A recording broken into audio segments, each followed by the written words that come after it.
Bismillahirrahmanirrahim. Ini tilam bukan sembarang tilam, ini tilam dari Sumatera. Ini salam bukan sembarang salam, ini salam dari Nisa Humaira. Assalamualaikum warahmatullahi wabarakatuh.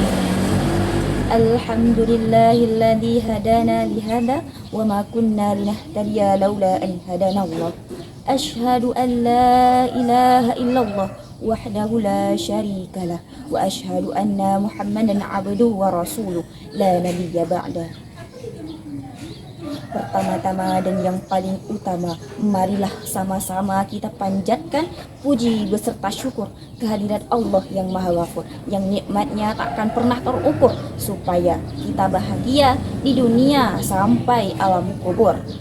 Salawat ma'assalam semoga tetap tercurah limpahkan kepada Habibana wa Nabiyina wa Syafi'ina wa Zuhrina wa Maulana Muhammad sallallahu alaihi wasallam, yang mana oleh beliau yang telah mendakwakan ajaran agama Islam sehingga kita dapat mengetahui mana yang halal dan mana yang haram.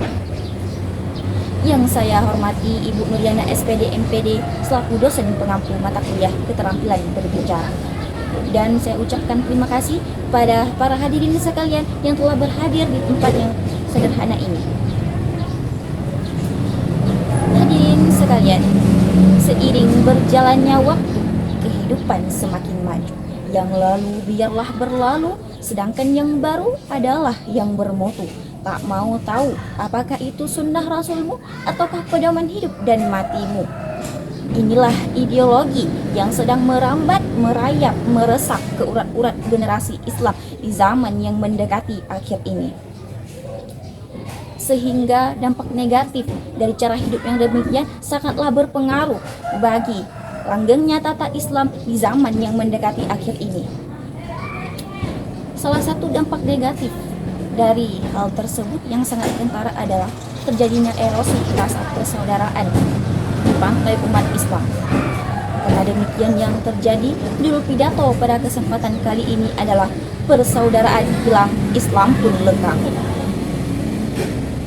Sejarah telah membuktikan kokohnya kekuatan Islam bermutu terletak pada rasa persaudaraan dan persatuan yang dipupuk secara terus-menerus sehingga bersemi pada segala aspek kehidupan Islam. Jika kita putar kaset lama, maka akan kita dapati bagaimana persaudaraan yang dilakukan oleh golongan Ansar terhadap kaum Muhajirin yang mencari suaka dari Mekah. Mereka lebih mementingkan tamu dibandingkan kepentingan mereka sendiri, sehingga yang mempunyai 2 rumah, mereka hadiahkan salah satunya kepada kaum Muhajirin. Bahkan ada di antara sahabat Ansar yang memiliki 2 istri, mereka ceraikan salah satunya, kemudian mereka dikawinkan dengan sahabat Muhajirin. Begitu pula kita dapati bagaimana kisah kemenangan dari kaum muslimin di berbagai perang. Karena kuatnya ikatan persaudaraan dan persatuan. Juga tinta hitam sejarah kelamnya dan kalahnya kaum muslim di masa perang Uhud yang disebabkan oleh berpaling dari aba-aba Rasulullah untuk tetap bersatu padu walau apapun yang terjadi. Dari sepenggal sejarah dapat kita simpulkan kokohnya Islam terletak pada persatuan dan persaudaraan. Sejarah adalah guru bagi kita. Ia mengajarkan kita untuk tidak terjatuh ke dalam lubang yang sama. Dengan bercermin pada sejarah, kita akan tahu bagaimana sisi kehidupan di belakang kita.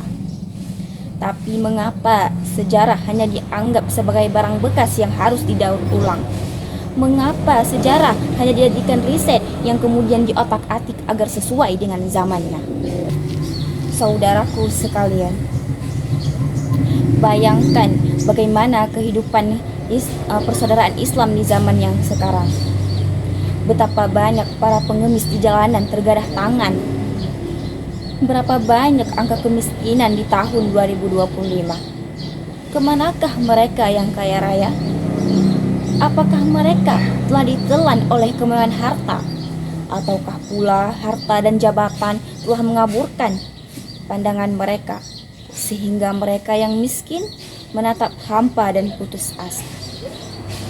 Rasulullah Shallallahu Alaihi Wasallam bersabda, Al-Islamu kal jasadil wahid.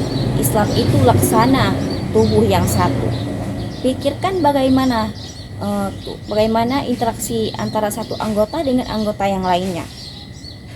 Ketika tangan teriris, mulut meringis, mata pun ikut menangis. Seandainya kaki terluka, mata berkaca-kaca, mulut pun enggan tertawa dan tak berselera. Beginilah seharusnya praktek kehidupan kita sebagai sesama muslim. Saudaraku, kita semua tahu bagaimana saudara kita di Patani yang bersimbah darah, Muslim di Rohingya banjir air mata, dan Palestina pun bernasib sama. Betapa air mata telah menjadi pelepah dahaga. Longsongan peluru sudah menjadi sarapan sehari-hari.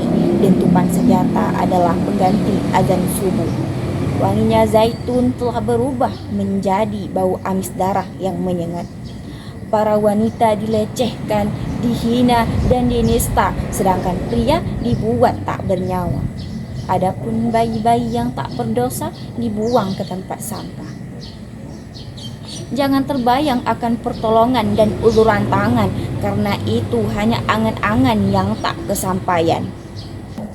Hadirin sekalian, bila tangan Islam yang di sana terluka, mengapa mulut Islam yang di sini tertawa? Bila dada Islam yang di sana bersimbah darah, mengapa kita tak ikut gundah menahan amarah ketika benih-benih Islam terkubur hidup-hidup di bawah reruntuhan rumah? Zionis Israel laknatillah. Tegakah kita membiarkan anak-anak generasi Islam berjuang bertahan hidup walau hanya dengan sebongkah bata? Tahukah kita sehingga kita tidak mendengar jeritan dan ratapan mulut-mulut mungil yang merindukan abi dan umi yang tak tahu entah di mana? Saudaraku sekalian, karena itu seret dosa sangatlah bermakna bagi mereka, dan seuntai doa selaksa motivasi dan harapan bagi perjuangan mereka. Doa adalah bukti imbasnya dari rasa persaudaraan kita sesama muslim. Dalam hadis yang lain, Rasulullah Shallallahu Alaihi Wasallam bersabda yang artinya, muslim dengan muslim yang lain bagaikan satu bangunan yang saling menguatkan.